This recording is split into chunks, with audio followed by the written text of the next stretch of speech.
Good afternoon. It is, for me, a genuine honor to be in a room of educators. On all of our printed material, on the back of every workbook, we have this one quote from the book Fierce Conversations by Susan Scott. It says, while no single conversation is guaranteed to change the trajectory of a career, a company, a relationship, or a life, any single conversation can. And why I bring that up is the conversation that changed the whole trajectory of my life came from a teacher. When I was 15, a polite word for me was juvenile delinquent. I was in trouble most of the time. By the time I was 15, I already wrecked 2 cars and been to jail. And I had a very caring teacher sit down and have an extremely fierce conversation with me. And as a result of that, my whole life's context shifted. So if I can be of any service to you today in that area, it would be an honor for me. So Fierce Conversations is a 2-day course, and I'm going to give you a taste of fierce in an hour. So I'm going to talk about what is a fierce conversation and why you'd want to have something called a fierce conversation. Then should you choose to, how you'd be successful at doing that. Now, how many of you believe you could be better communicators than you are presently? Believe you could be? Oh, good. That's handy. So I want you to think, last time you got the insight you could be a better communicator, how'd you get that insight? How'd you figure that out? Yeah, some caring person says, excuse me, would you like some feedback? So we hear from the caring people around us. Now, if nobody tells you, how do you find out? Yes, through our results. Those are the 2 main ways, either through feedback or results. Would you agree we usually find out through less than nice ways? Yeah. Just something I've done besides teaching is I'm an illustrator. And the pinnacle of that profession is NBC decided to do an afternoon special on my work. And I was so excited, I called up anybody I ever met and asked them to watch, and I decided to watch too. I was sitting there watching myself on television, and about every 3rd word, I smacked my lips. It was just like, well, what I think about is I did that through the entire program on national television. Even the next day, people are winding up going, hi, Jim. People I didn't even know. Now, at that moment, I got an insight. And the insight was, I wish I'd known this before. And I believe right in that phrase is why courses like Fierce Conversations are so valuable. I don't doubt you're very capable. I don't doubt you're very intelligent people. I don't think you'd be in this room if that wasn't the case. But regardless of how capable you are or how intelligent you are, the number one way we tend to learn is trial and error. And my judgment is, if you can get the insight here, it can potentially save your butt out there. Does that make sense? Oh, good. So if you notice, you do have a handout. We're going to be working from this sheet here. So I'm going to start, as I said, by going over the foundation of a fierce conversation, 3 ideas, 4 objectives, and 7 principles. I'm actually going to start by defining a fierce conversation. Actually, first, just the word conversation. The root word of conversation is the Latin word conversare, which means to associate with. And any of you that speak Spanish or any romantic language, you already know con means with. Now, how many of you know people that don't have conversations, they have versations? There is no with. How many can think of a person like that in your life? Yes. So you with your hands up, I want you to think, what's the problem with those one-way communications? What's the problem with those versations? Yeah, see, what's really interesting in a versation, it's almost impossible to stay present. How many of you have had somebody versating on you, and you're doing everything you can to stay present, and your brain just keeps spacing out?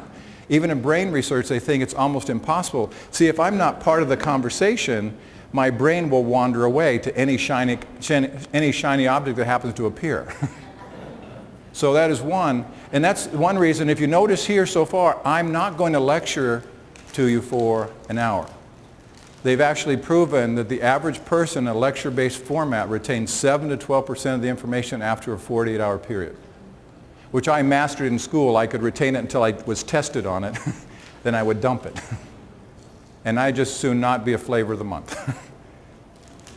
So why else? What's the other problems with that one-way communication, those versations? Think of when you're on the other side of it, what's the problem besides it's hard to stay present and you don't retain much? You don't feel valued. I think that's number one. You don't feel important, you don't feel cared about, and what will happen is you'll find yourself distancing from that person. Even if you think they're brilliant or important or whatever, you'll start to feel yourself emotionally moving away from them. So let's go to the fierce part. If someone walked up to you and said, I want to have a fierce conversation with you, what kind of a conversation do you assume that would be? Yeah, a little dangerous. There'll be blood on the floor and it might even be mine. And if you look in the dictionary, there are some very adversarial terms to fierce. But if you look a little further in the definers, there are some actually very positive definitions. If you think of fierce loyalty, you don't think of adversary. So how we define fierce conversation, if you look at this first sheet, you'll see a little torn out section up here. Our definition is a conversation in which we come out from behind ourselves into the conversation and make it real. I think we often fear the real conversations. I think those can make us a bit uncomfortable. But I think of leaders in your organizations, the conversations that should scare the hell out of you are the unreal ones. Now, what's the problem with those unreal conversations where they say what they think they should say, they say what they think you want to hear? What's the problem with those unreal conversations?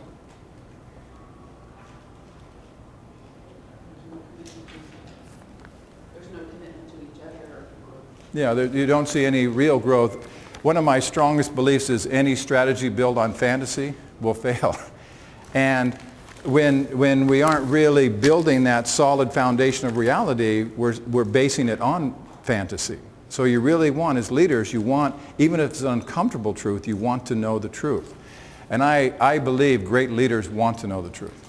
And I think weak leaders want you to replicate their present version of the truth. So you really want that foundation of what is real. So any strategy you built from that has a higher probability of working. What else? Other problems with those unreal conversations. Think of it in what you do as a professional, as an educational professional, what's the problem with those unreal conversations? There's probably not going to be any change. No, there won't be, because there's nothing real to base it on. So everybody's, I say what you want to hear, you say what I want to hear, and we walk away. And no movement happens. What else? I would add that it reinforces the untrue for those that are listening to the conversation. Yeah. You allow that unreal conversation not to go any deeper, then those that are listening think they're hearing the truth. Yeah, if I say, how's everything, and you say fine, they assume fine. And we're all going to be setting strategy on fine when fine isn't real. And then we're in trouble. Or if they're doing the right thing, then they think, ooh, maybe I shouldn't be. Yeah. The other thing, can you usually tell who's really leveling with you and who isn't? Can we kind of get what that is? I think we're all equipped with BS detectors. Does everybody know what BS stands for? Yeah. A believability scale. So what happens when someone's talking, we rarely track their words anymore. We look in their eyes. We look at their stance. We look, can I trust this person? And I think just through how we've learned to track, we can decide whether you are somebody I can trust or not trust, who I can tell the truth to, who wants to know the truth and who doesn't. And I'd want every one of you of leaders is to be hungry to know the truth, even if it may be an uncomfortable truth. There are 4 objectives to a fierce conversation. One is what we just talked about, is to learn to interrogate reality, to create an environment. And this does not mean interrogate the person, by the way. just to interrogate reality, to really figure out, to create an environment where people are willing to tell me the truth so I have that foundation of what is real. 2, provoke learning on both sides. And that's, I think, one of the problems with versation is a person who's talking at you has decided there's nothing they can learn from you. And I think one of the saddest things I've ever seen is a teacher who has decided they can't learn anymore. Where you should sit at my feet and listen, but I can't learn anything from you. I think it sounds a lot like, here, take my advice. I'm not currently using it. So what it's about, if you really want them to learn, you better be in a place of wanting to learn as well. So the learning goes in both directions. Tackle tough challenges and enrich relationships. Now, how many of you know people that are very good at 1, 2, and 3, but tend not to be very good at 4? Or know people that are very good at 4, but they tend not to do 1, 2, and 3? Just like, how many of you have done a whole confrontation without involving the other person? I'm going to say this, they're going to say, I might as well talk to them, they're just not open. So I think sometimes, because we're all about relationship, we don't do these. Now, how many have been in an environment that was a culture of nice, where everybody didn't bring up the hard things, they didn't confront poor performance? How many have been in one of those kind of environments? Yeah. So what's the problem with those cultures of nice? What? It's not real. It's not real. That's one. What else? The problem with those? They don't. I mean, there's a phrase I love, you can't see the spinach in your own teeth. So if I'm not getting feedback from you, I don't know what to correct. I have no idea. What else? What happens in those cultures of nice? Distrust. Distrust, it kind of builds distrust because you can feel in your gut that it's not being laid on the table. I think that's very true, because the conversations are taking place. They are. They're in the parking lot, they're in the teacher's lounge. It's not that the conversations are taking No. place, they're just not taking place. They're just not talking to you, yeah. Just like, how many have ever walked into an office and you can feel the unresolved issues in your gut just walking in? Or walked into a family reunion and you see these two aunts smiling at each other, you know they hate each other's guts. And while we're in there, our stomach is churning the whole time. I think that's what happens. To your point. Things are still going on, but they're all going on in the undercurrent. Yeah, so nothing's out in the open, so we can't solve anything because nobody wants to be the person that points at it. So what happens is we lose trust, we lose camaraderie, we lose collaboration, and to your point, we lose what is real. And I've been in organizations that have been very good at 1, 2, and 3 and don't do 4. Very command control. So it is, in a fierce conversation, you don't get to pick which one. It's how do I do all 4 at the same time? How do I confront poor performance in a way that enriches relationships? How do I interrogate reality in a way that gets us closer? There are 3 ideas at the foundation of a fierce conversation. The first one was inspired by Ernest Hemingway. In his book, The Sun Also Rises, there's 2 characters in a bar, which was a common theme in his books. And one man asked the other one, "How did you go bankrupt?" And the man replied, "Gradually, then suddenly." Now, how many have ever seen that little bit, whoomp? Where are some of the places you see that gradually and suddenly happen out there in life? What? Politics. You see it all the time. These little things happen. All of a sudden we're dealing with a big, ugly suddenly. Where else?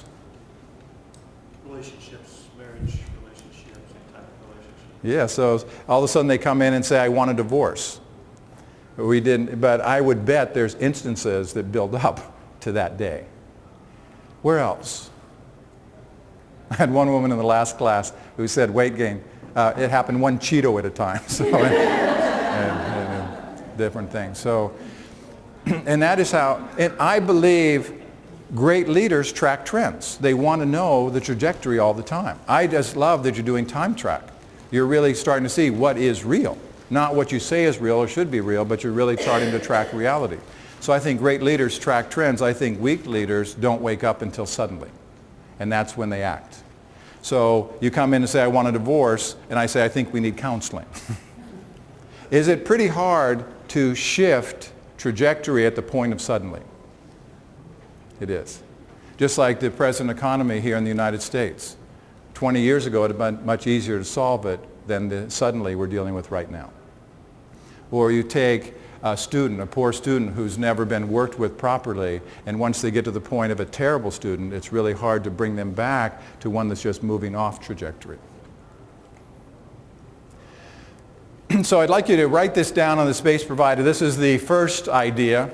Our careers, our companies, our personal relationships, and our very lives succeed or fail gradually, then suddenly, one conversation at a time. So I'd like you to write that down in the space provided.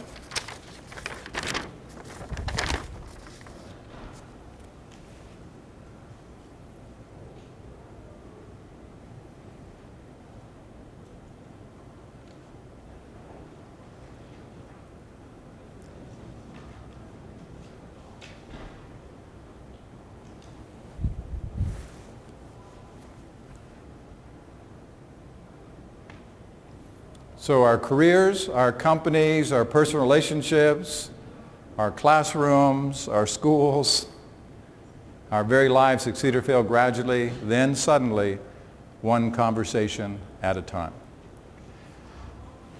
So basically what I'm saying is that if your personal results right now are going down, I'm saying that wasn't an accident. That happened one failed or missing conversation at a time. And when you hear me talk about conversations, I just don't mean these external ones. I think equally or more important are the conversations you're having in your head all the time. Or if you work with a group of people and there's negative gossip, there's that undercurrent we were just talking about. I'm saying that happened one failed or missing conversation at a time. To Mark's point, if you're in a relationship that it just ended. I'm saying that happened one failed or missing conversation at a time. And if the only thing that got you to go to work today was your mortgage, that happened one failed or missing conversation with yourself at a time.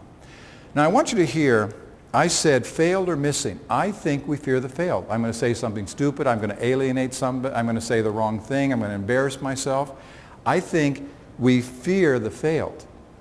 But I believe as educators, the ones that should really worry you are the missing conversations.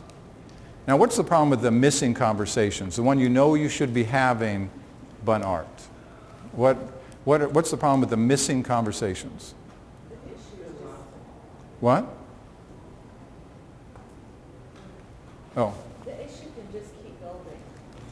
They do. And we are so good at keeping the story going in our head. I've even seen that with facilitators. See somebody with their arms crossed. You know what these arms crossed means? Hates me, wish I would die. So they start building this story about this person that they may be chilly. They may be comfortable. But what we do is we see something and then we start to build the story in our head. Instead of having the conversation with them, we do all the work here. And we rarely say, I think they have their arms crossed because they love me deeply. Usually it's our fear that escalates the story in our head. What other problem with those missing conversations? The ones you should be having that you're not. No real resolution. And so what we're doing is actually, through our procrastination on the conversation, we're in that gradual. And we're heading for a less than pleasant suddenly. I think it's one thing to not know. Because there can be a problem and you may not see it in that option. For me, but for me to see a problem and consciously let it go by, that missed opportunity when I could have fixed something that I didn't have the power to fix it, that's one. But Right. I had the power and didn't do it because I was afraid of the conversation. That's a level of regret. Yeah. And I see it all the time. I've seen it in my life where I can see it going on, but I hope it isn't really going on. But I know what's going on, but maybe it really isn't. And I never have the conversation with them, so I never know what's going on, and I'm just making up fantasy. And then because I could decide, you don't like me, so I start avoiding you, or I'm extra terse with you, or whatever. And you're going, what's going on with Jim? I mean, how many have been misinterpreted at some time? And tried to explain yourself out of it. Was that easy? No, because they keep the story going, and if you aren't interrupting that story, they get to continue the story. And you're rarely the hero in that internal story. There's a term we use at Fierce. We borrowed it from Papua New Guinea. It's called a mokita. A mokita is a truth that everyone knows that no one can speak of. Now, do they have those in schools? Yeah, that what one teacher we know is terrible, we have to pretend she or he is amazing. Or the one school administrator we know is not effective, we have to pretend they are effective. Now, what problems do those mokitas, I mean, they've been called many different things. I was in one company there called the undiscussables. Another one called them CLMs, career limiting moves. Another one, a common term, is the elephant in the room. In Canada, it's the moose on the table. It is different. So what's the problem with those mokitas in organizations? What problems do those cause? I think it becomes then the reality of the organization. It just dwindles it down to what is not good. Yeah. We've even gone into organizations and had Mokita amnesty days where everybody could speak what they think is really going on. And what we found is usually 70% of it is not going on. It's just one person made it up in their head and started spreading it to other people, just like that old telephone game. And then everybody started believing it was the truth and started setting strategy as if it were. I was just in a company that somebody had decided they are going to outsource half the company. And in the next week, all their top performers quit and went to other companies. And it was not true. Because, I mean, the mind doesn't know the difference between a real and imagined experience. How many of you have scared the hell out of yourself with nothing real? Yeah. You just make it up. And usually we do that in the middle of the night. Oh, I know this is going on. Crap. And then it's not. Okay. Now, it works the other way too. Right now, if your results are better than they've ever been before, you've had amazing conversations. You've been doing great work internally and externally with your conversations. If you have a team of people around you that have your back when you're not even in the room, you've done amazing conversational work with those people. If you have a relationship you're proud of from the tip of your toes to the top of your head, I congratulate you. You've been doing exactly the right conversational work you need to do with yourself and with them. And if you woke up today quite pleased to be you, you're doing some good internal conversations. So basically what I'm saying is that let's imagine I'm on the game board of life. And I'm on this square right now. This square is accumulation of all my results. This is where I am professionally. This is where I am mentally, where I am emotionally, where I am spiritually. Now, what got me to this square in life is not because I rolled a 3 or a 7. I got here one internal or external conversation at a time. That's what got me here. And I believe the conversations are the fulcrum in your life. And when we give that fulcrum away, what we do is we give power to the externals and to our fantasy. So if you got any insights from this short little talk on this idea, I'd like you to turn the person beside you and talk about anything, any personal insights you got from what we just talked about. So about 2 minutes with the person beside you.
Okay, bring that to a close, please.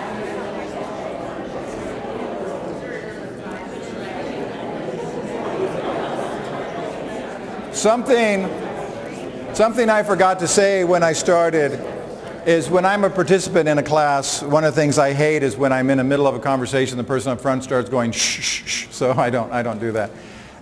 What we do at Fierce is I'll just raise my hand. If you're in Scouts, you probably know this. I'll raise my hand, and if you raise your hand and quit talking, you'll see it'll be less annoying. Probably still annoying. I'd like to hear one example of an insight that you got looking at this first idea. So who'd give me one insight that you got from what you just talked about with your partner? Yes, Stop the story. Yeah. I mean, we are in control of that, and we have to recognize that we are in control. Yes. And if you recognize it, and then take advantage of the power that you have, Yeah. you can prevent. But you can also ignore all the other things we talked about Yeah. earlier, the elemental truth or whatever it is, and nothing gets fixed. Yes. It's likely to snowball and go yes. It does, and if it doesn't snowball, I'll help it. And that was my biggest insight when I took the course originally, is instead of making up a story, I need to talk with the person and check out my story. So if I see somebody with their arms crossed, go to them and say, I just noticed your arms are crossed. Can you tell me why? Rather than, I know why you're doing that. What we do is we go into judge, jury, and executioner rather than we go to curiosity. And I think most of us, at least in the American culture, most of us listen to reply. When somebody's talking, we're waiting for our chance to give our perspective. And I think, just to your point, I think what great leaders do is they listen to learn. So I want my point of view challenged. I want to see what I don't see. The second idea, this was inspired by a writer and a poet by the name of David White. David was doing a conference years ago, and he was talking about often a young man first married will become frustrated because this person he's committed the rest of his life to seemingly wants to have the same conversation they had last weekend. It always has something to do with the relationship. And he said, this young man thinks to himself, couldn't we just have one really long conversation and coast for a while? But he said, if this young man is really paying attention, what he realizes is this conversation is not about the relationship. This man realizes this conversation is the relationship. So I could write this one down. The conversation is the relationship.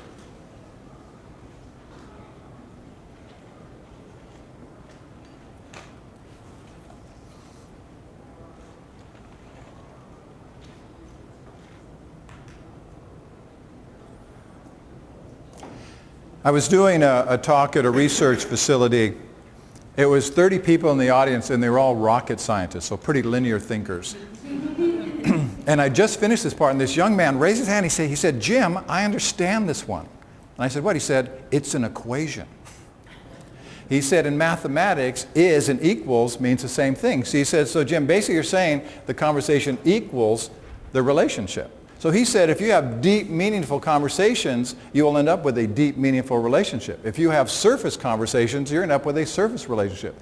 And he said, if the conversations stop, you just ended any positive possibilities for that relationship. And I thought, how brilliant he was. So it's to really decide what kind of a relationship am I having the appropriate conversations to build that relationship. Now, usually when we see this phrase, that our brains go right to personal relationships. I was teaching in Austin. I had an executive run out on the break and call his wife and apologize for the last 9 years of their marriage. But I want you to think, as educators, working with your students, working with teachers, working with administration, why build relationship? So why do the work it takes to build relationship? Because only when you have a quality or a firm relationship, a sound, healthy relationship, can you have meaningful and authentic conversations. I do. I think they'll say what other people may be thinking. They will tell you the truth. You'll have a real conversation. What else? Uh-huh. I've been real successful with this with parents, not with staff so much. I love Uh-huh. it. Yeah, good for you. But the parents know that I'll pretty much tell them that you're being too hard on that teacher. Or Mhm. you're, you know, because we built relationships through the years. It just takes that long. I've been in the same 5 years. And they'll come to me and know I'll tell them the truth. They'll tell me what they think about other people. You know, it's just like that. I wish I could be that successful with staff. That's what I want. Yeah. Thank you. And I think to your point, there's many terms for it. It's been called emotional capital, relationship capital, social capital. But it's basically, let's say between Mary Lou and I, there's a bank account. And an emotional bank account. With every interaction I have with Mary Lou, I'm either making a deposit or taking a withdrawal from this account. So let's say I'm the principal, Mary Lou's my teacher. Why would it benefit me to have a lot of emotional capital in the bank account? One is what you just said. You know, they're willing, you can really say what's hard for them to hear. Why else? What's the benefit of me having a lot of, I'm her boss. What's the benefit of me having a lot of emotional capital? I'm just thinking as a total building, it improves the morale of the entire building, and if I model appropriate, authentic relationships with teachers, they can then in turn model it with their peers, their colleagues, and their students. Just like you'll see inauthentic relationships spread, you'll see real relationships spread because they see it work. And I think your job as leaders is to show them how it works and to see the benefit of that. So what are some of the benefits of building a lot of emotional capital with the people that you work around every day? Why do that? It's amazing to watch. Just like, let's say, is it Yendi? Yendi. Let's say I'm Yendi's boss, and I say, you know, we're in a real tough space. I need you to work late tonight and maybe all weekend. If I have a lot of emotional capital with her, what will she say? She'll be there. What if I have little or no emotional capital? What will she say? Well, Jim, I'd like to, but I'm really busy, but do ask again. Very different response. How many of you make mistakes periodically? Yes. If I make a mistake, I have a lot of emotional capital. What's she going to say? You know, Jim made a mistake, but you know why it's okay? It's Jim. I make a mistake. I have little or no emotional capital. What's she going to say? You know why it's not okay? It's Jim. You can make more mistakes. She will tell me she'll tell me the truth. Tell me about the spinach in my teeth. She'll tell me where I'm off track if I have that relationship. If not, she won't. So I think effective education, especially in today's environment, is about relationship. I'm a baby boomer. What creates loyalty in me is external security. So if you say to a baby boomer, if you don't work hard, I'm going to take your security away. My brain goes right to, okay. It's where my brain lives. These younger generations, that does not create loyalty. I was just in a company, and this young man was applying for a job, brilliant young man. And the baby boomer manager said, you know, if you do a good job here, you could be here forever. Freaked him out. With Generation X, what creates loyalty in them is movement, new experiences, new information, new tools. They need to be growing because they don't believe in external security, and they know when they're downsized, they want a good resume to pass on. And if they don't feel like they're growing, they have what's called a 2-year pattern. They'll stay long enough to get your name on the resume, then they will shop their skills outside your organization.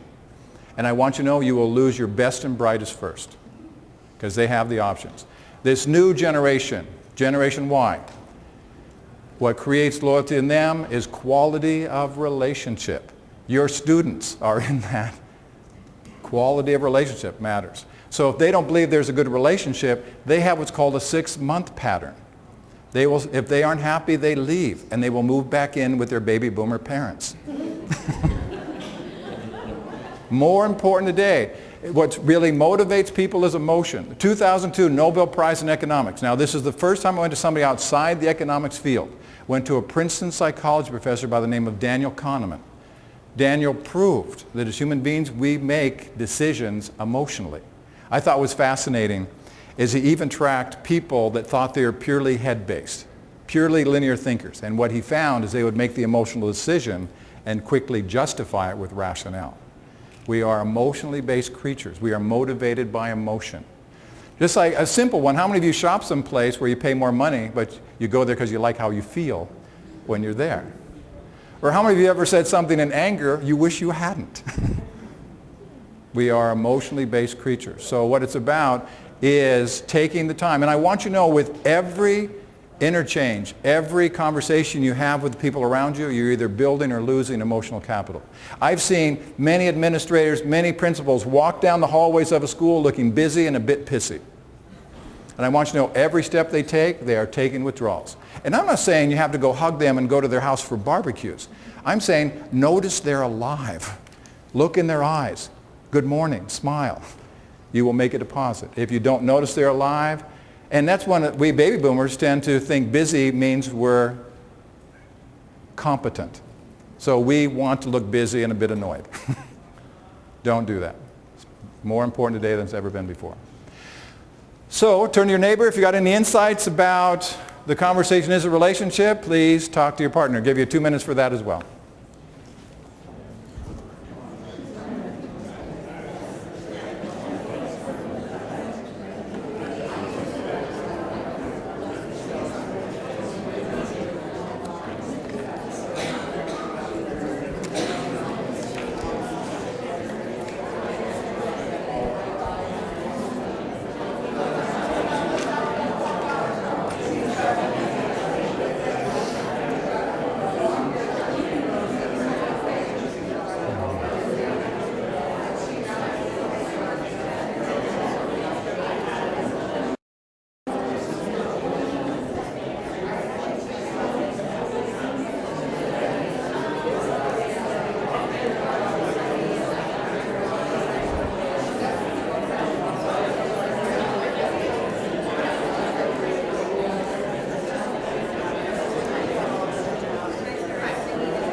Fine.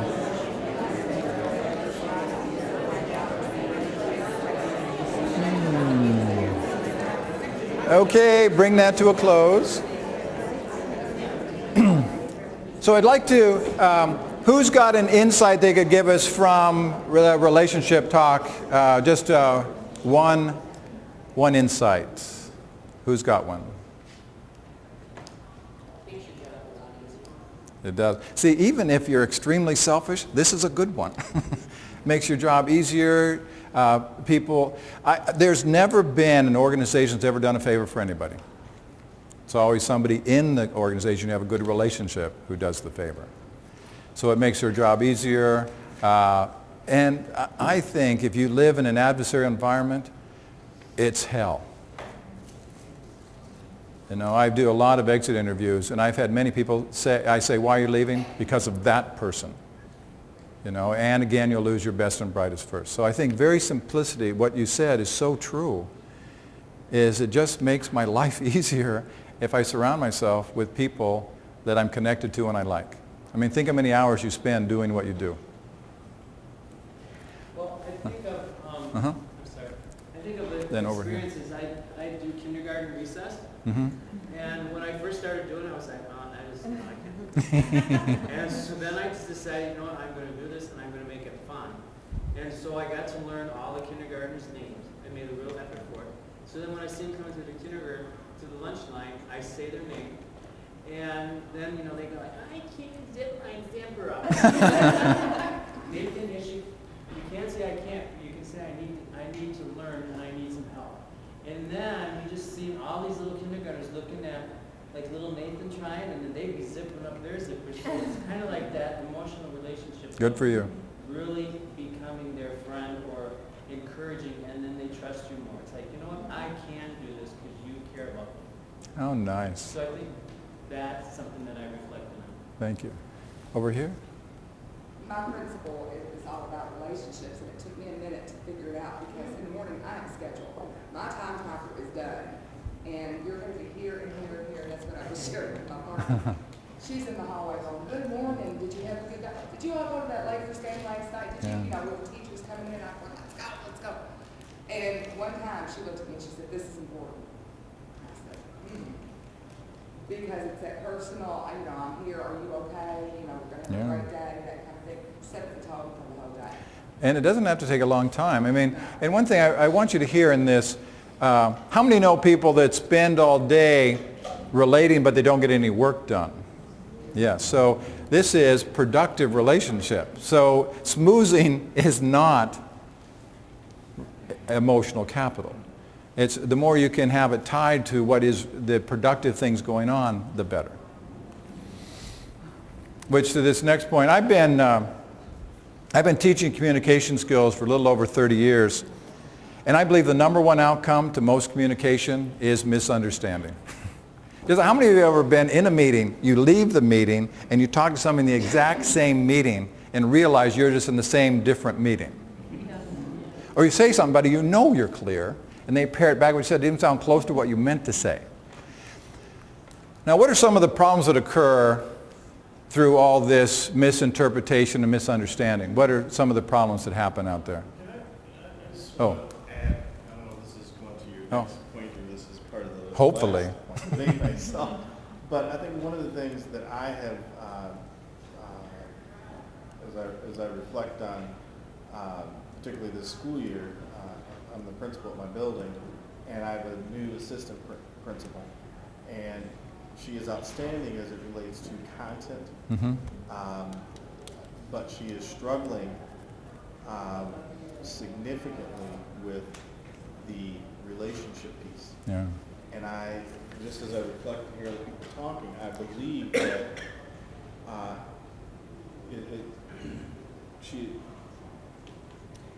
let me take responsibility for this. That I have not coached her on how to effectively have conversations that lead to that relationship piece. And so One of my main jobs as a coach, because I work with a lot of linear thinkers, a lot of CEOs in technology and everything, and for those kind of people you have to connect how relationships translates to real results.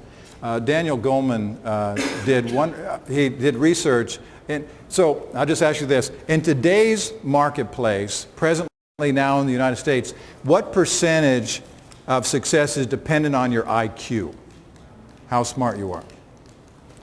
Latest research, 4 to 10%. 4 to 10%. Microsoft did a separate study because they didn't believe that one. And they found in the IT field 25 to 30% in the IT field. And when they rolled it out, amazing pushback from management at Microsoft, even though they did the research. And I love what this leader did. He calmed everybody down and he said, I know you're smart. He said, that's your baseline. So if you're going to compete with these people in the room, where will you compete? And they went, oh, see, I'm not saying IQ is bad. I think IQ is handy. But how many of you know somebody who's really smart, but you don't want to work with them? See, if you take a smart person and you layer it with that emotional capital, magic will happen in their lives. The number one thing I do when I coach is we work on EQ, the emotional quotient. So I love the accountability you took. So I'd say, do what you just said. Coach her on that. Because if she knew the importance, she would do it. I was in the same boat. As a young manager, I actually had relationships trained out of me. I was told they weren't important because it made it harder to do your job. So you could be an amazing benefit to her with that one coaching. So I think at the foundation of all this misunderstanding is this third idea. All conversations are with myself, and sometimes they involve other people. So I'd like you to write that one down. And this is not about the people who walk around muttering themselves either. All conversations are with myself, and sometimes they involve other people.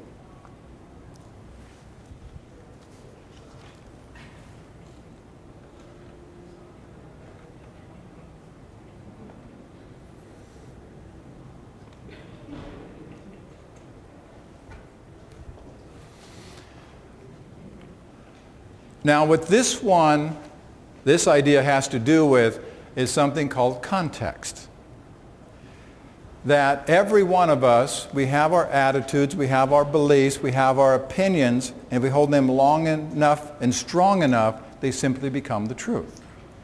Now, this context works as a filtering system that we look at all of life through. A simple example, I want you to think of somebody in your life that really, really didn't like you. So they had a context of you that you were bad. Now, if you did a good thing, do they notice that good thing? No, it's not real. See, the good thing will come up to this filter and be filtered out.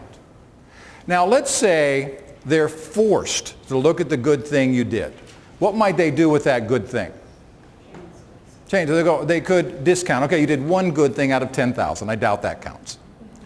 So they could minimize it so it still goes through, but veers off. What else might they do with that good thing? What else could they do with that good thing? Change it and make it a bad thing. Like let's say, let's see, Gene's smiling, so something evil's about to happen. I have to be really careful. So you could even, how many have had that where you do a good thing and they interpret it as a bad thing? Like you're manipulating them or whatever. So same thing goes through, but veers off. Now if you do a bad thing, do they notice that? Because that's the truth through their filter. I'll give you another simple example. Me here today. I am the exact same person. I'm dressed the same way. I've delivered the same content with the same tone of voice. If you were to poll everyone in this room, I think you'd be amazed at the variety of who I am. Hopefully some of you are saying, not a bad guy. Probably some thinking, oh my gosh, what a jerk. Same person. And I don't think it matters how you view me. I'm going to be in your life for an hour and 15 minutes. But I do believe it matters how you view every person you work with. How you view your school, how you view administration, how you view the economy, how you view your teachers, how you view the students. Because one tiny shift in context changes everything. Basically what context is about being right. Now how many of you like to be right? Yeah. I've never met anybody who wakes up in the morning and said, you know what I'd like today? To be wrong. What a rush that would be. But how many know somebody who'd rather be right than happy? Would rather be right than successful? It is a strong intrinsic drive. See, whatever our filters are, we will gather evidence. Just like if you believe life is a terrible burden, you will gather evidence to prove that. How many know somebody, no matter what good happens, they can find the bad in it? If you believe life's an amazing gift, you'll gather evidence of that. That's how context works. Whatever it is, I will gather the evidence. Just how many of you ever worked with somebody that's evil, nasty, and bad? How many worked with somebody like that? Yeah. I was working with a man that was clearly evil, nasty, and bad. And one of my favorite hobbies was complaining about that man. How many have ever heard somebody complain about something, you actually hear pleasure in their voice? That was me. I'd go to coworkers and say, you aren't going to believe what I did today. I don't know how we put up with him, do you? Ugh. Not only that, I would take him home with me at night. Brenda, let me tell you what he did. You're not going to believe what happened today. Now, one night, I was in my home. I was middle of an amazing pleasure roll and how evil he was and what a burden he was on my existence, having a wonderful time. And my best friend was in my home. And he looked at me, he said, Jim, maybe it's your perspective. And I said, what? He said, now, when you go to work tomorrow, I want you to find people that like this man in order to challenge your perspective. I said, no. I wouldn't like them either. You see, they have bad taste. Now, was I interested in having a better working relationship with that man? What was I interested in? Being right. And I promise you, none of us will ever lose our need to be right. Your job as leaders is to be right about the right things. You can be right about how evil they are. You can be right about finding a way to work with them. That's the choice you get. Because how many of you have seen anybody who's right all the way to the wrong result? Years ago, I was sent to Uzbekistan. I was doing a conference at the University of Tashkent. I was going to be gone for 3 weeks, and just before I went, there's something real important had to be done in those 3 weeks. And I went to my wife and said, Brenda, please, will you make sure this happens while I'm gone? She said, I promise you it'll happen. I came back 3 weeks later, she hadn't done it. And I said, Brenda, you said you would do it. And she said, I'm so sorry. I got busy and I just forgot. And I said, well, there's no way that a human being that cares about another person could forget to do what you forgot to do. She said, but I do care. Oh, there's no way that a human being that cares about another person could forget. And she said, and this went on for some time. At one point, she looked up at me and she said, do you realize what you win if you win this argument? Which really annoyed me because it made me think. I adore my wife. She is my favorite human being on this planet. I would rather spend time with her than anyone else I know. So if I'd won that argument with her, what would I have proven to her? That she didn't care. Do you think that's what I wanted? See, I was so busy being right, I forgot where right was headed. Do you think that happens with teachers? They're so busy proving this one student can't learn that they are right about it. See, the basis of every result you have is your context. I coach a lot of people, and I've never, ever asked them if they can justify their perspective, because with certainty, I know they can. I ask them one simple question: is your present perspective getting you the quality of life you want? Is it getting you the results you want? Not can you prove it, because I'm sometimes shocked at what I've proven. Because the basis of your life, the basis of your results, is your context. A simple example, let's say I go home tonight, I'm flying home tonight, and my wife picks me up, she says, we're going to a party tonight. Let's say my first thought was I'd rather eat broken glass than to go to that party. So I've set my context. I have the emotion that goes with that context. Now what comes out of that is behavior. So what do you think I'm going to be doing at that party? What do you think my behavior will be? Yeah, I withdraw. I go back with the dips, the food. Go back there. I can't believe I'm here. Oh. Now if I hang out with anybody at the party, who am I going to hang out with? People just like me will stand together. I can't believe we're here. Look at those people jumping around. They are so shallow. So what kind of a time do you think I'm going to have? Horrible time. Who's the first person I'm going to tell? My wife. Now, do you think there's people at the same party, same music, same people that had a good time? What do you think the difference was? Oh, I thought it was alcohol, but I'll go with it. It is attitude. Now, is it easy to change attitude? One of the hardest things we can do as human beings, because we want to be right. We can be in the face of amazing data and still not accept it. How many of you have ever been to a party, you weren't having a good time, and you started to participate, and all of a sudden you changed your mind? Two ways to change context. One, change your behavior. Engage. Just like how many of you, when you don't like somebody, you quit talking to them? Change your behavior. Talk with them. Engage with them. Participate with them. The second one, change your environment. Change your support network. Because not only do we gather evidence here, where else do we gather evidence?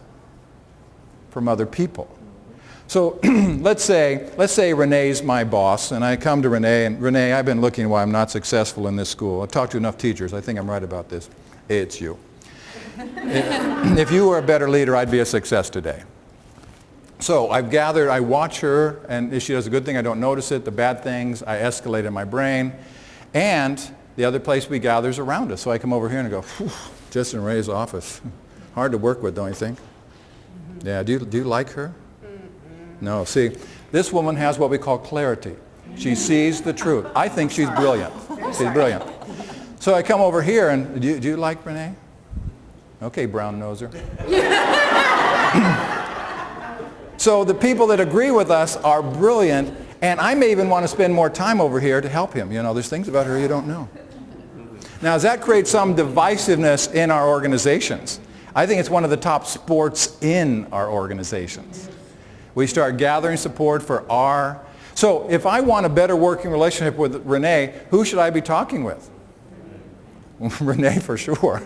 And you. I should be having the conversation because he's going to challenge my context. I have a person who's very solid on his political belief. He consciously watches the news station who contradicts all his beliefs just to challenge his mind. I think we love, and our brains love to be right. They love that well-worn neural pathway.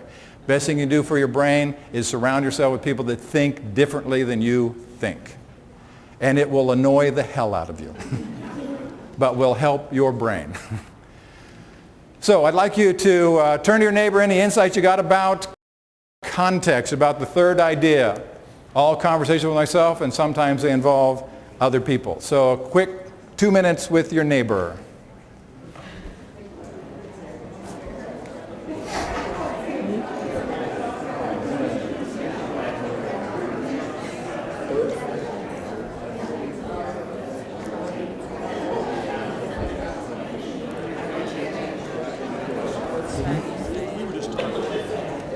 I'm having a hard time. I understand everything that you were saying. I don't know how what you were saying fits into that sentence. I don't understand what this sentence means. See, that we have these conversations myself, but I don't have the conversation with you.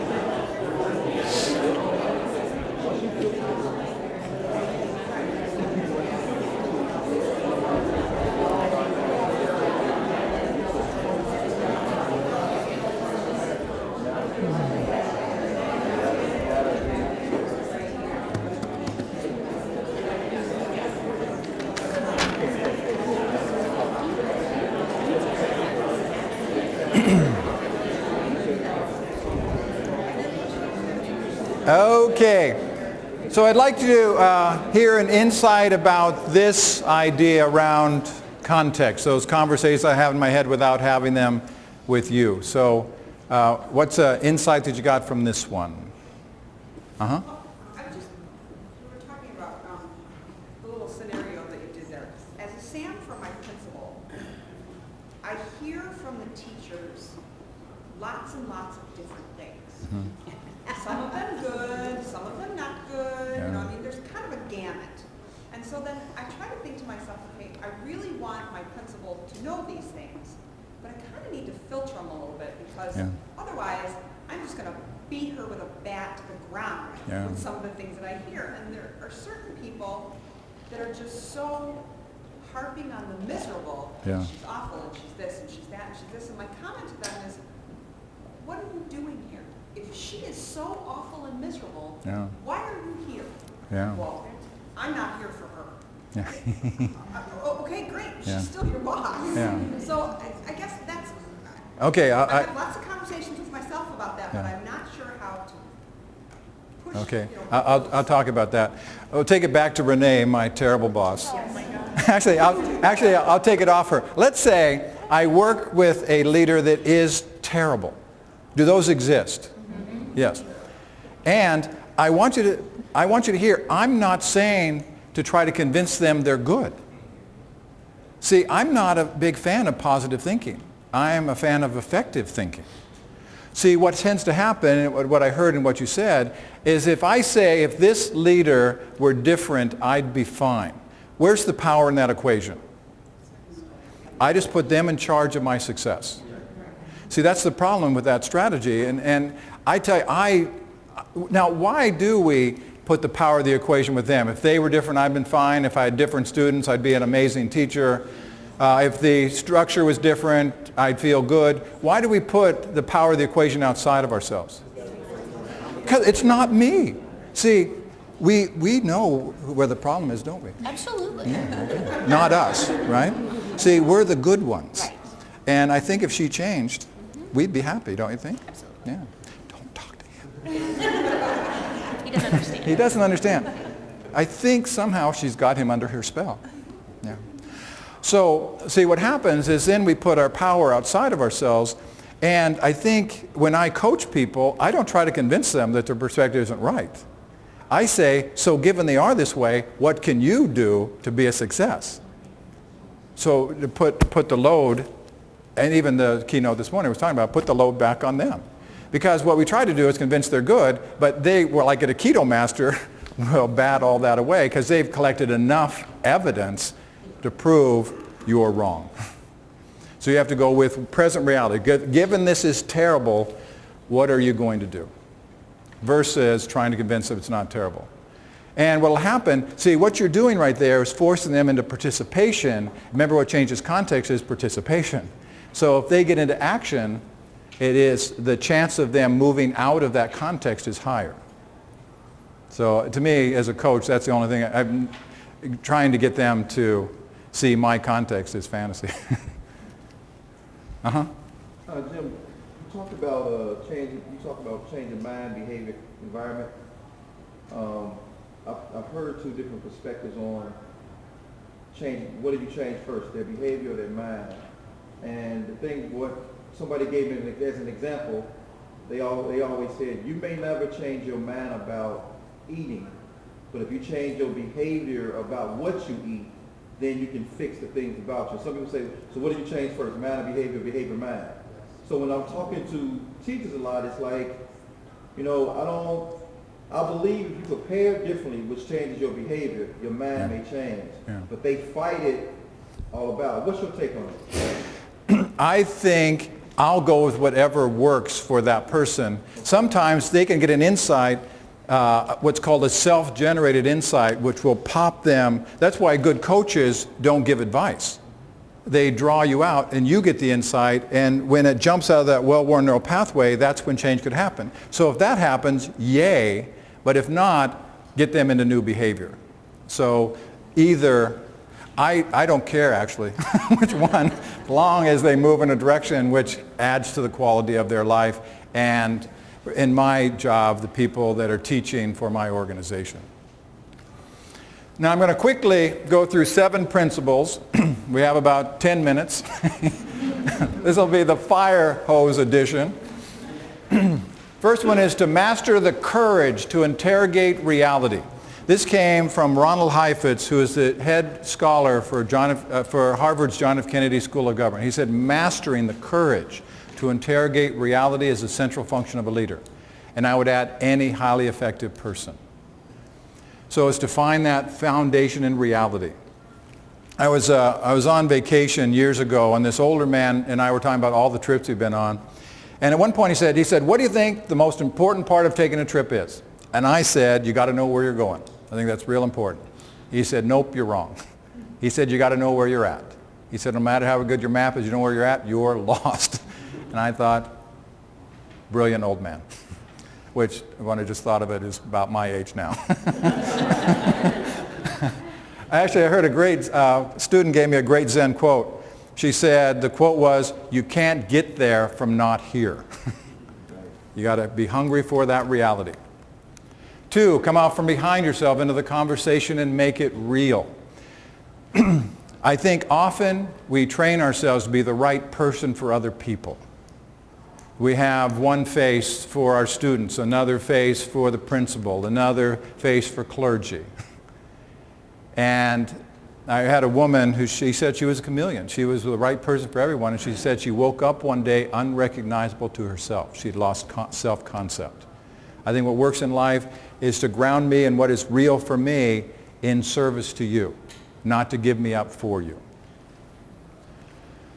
3, be here prepared to be nowhere else. How many of you multitask a bit?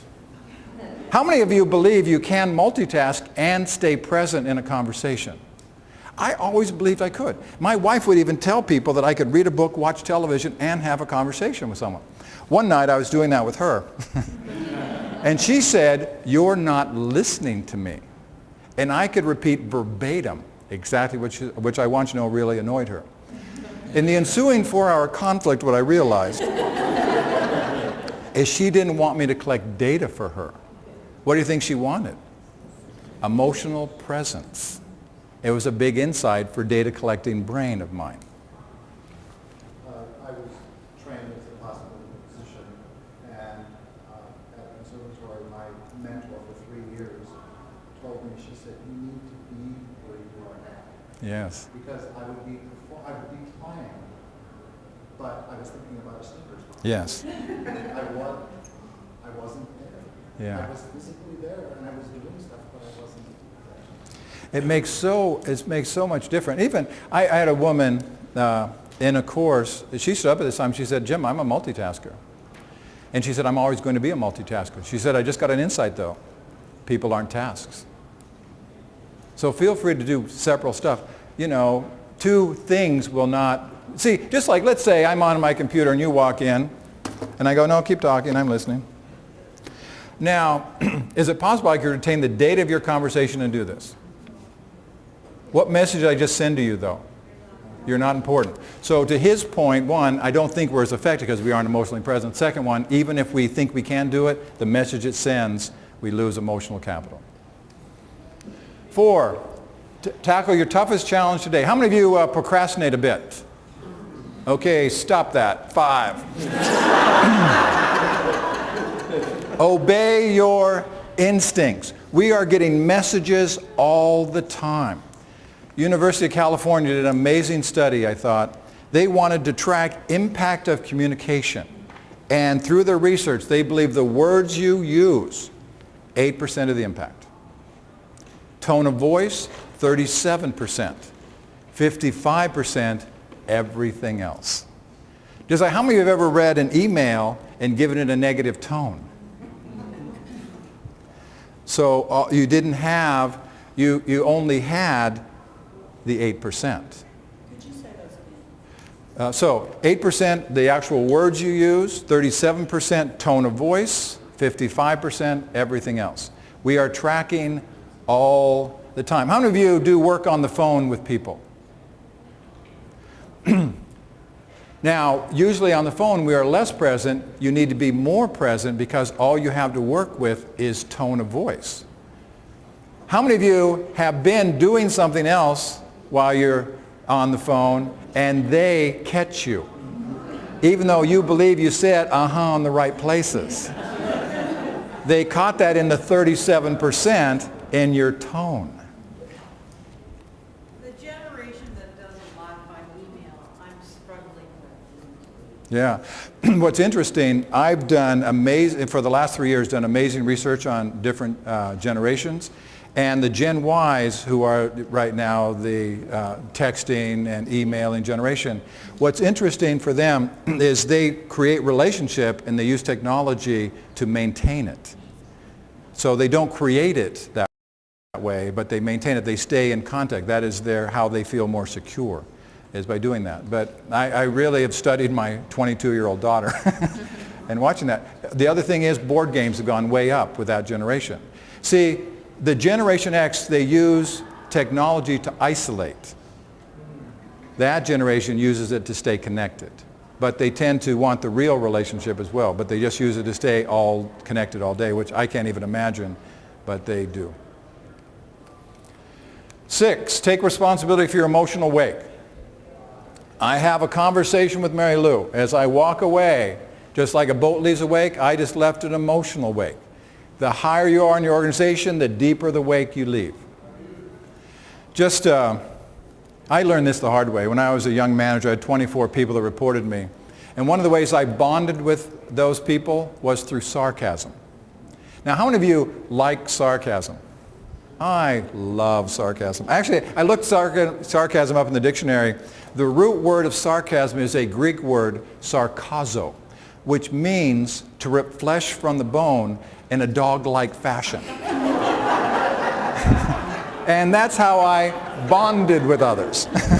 So the people that like sarcasm, you saw a few hands here, it worked amazingly well as a bonding agent. The rest of the people felt very unsafe around me. They knew if they said anything off a little bit, I'd use it against them later for my own entertainment, which was true. So I had to consciously understand context. If they like it, I did it. If they didn't, I didn't. And even when I facilitate, the only time I use sarcasm pointed at me, not at them. So you have to start tracking your audience, understanding the context of the people you work with. It's almost like speaking a foreign language. 7, let silence do your heavy lifting.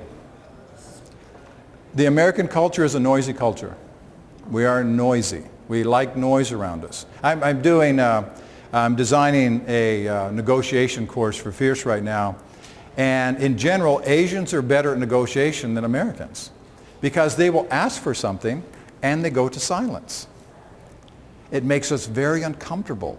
So we give something up just to stop the damn silence.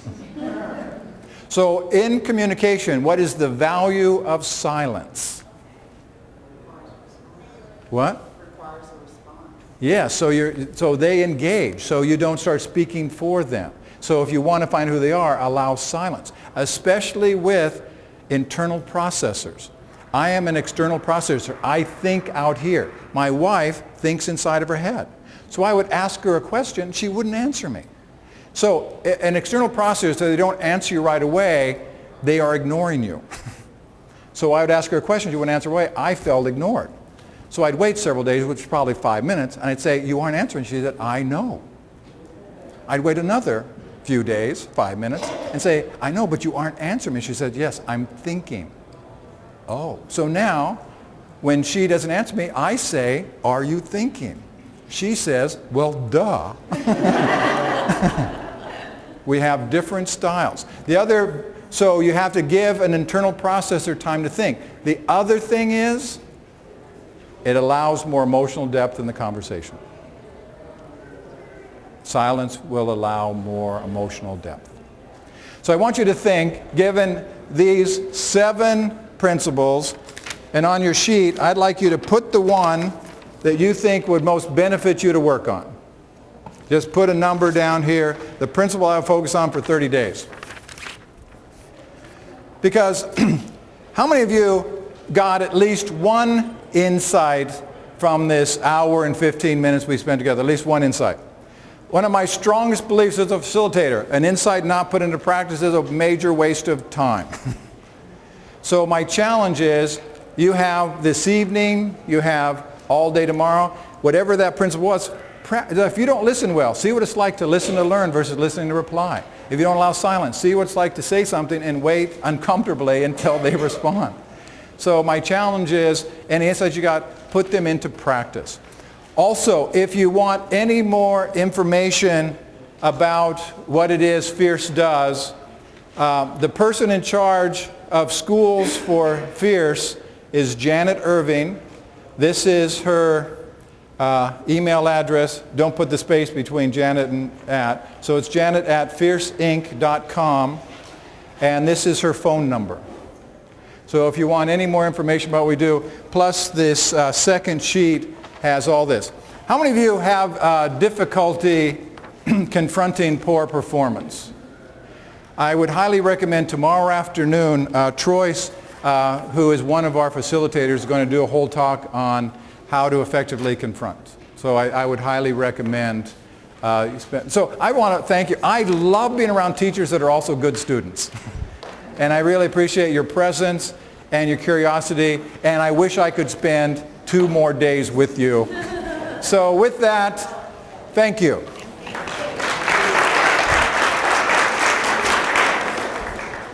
And thank you for being my bad boss.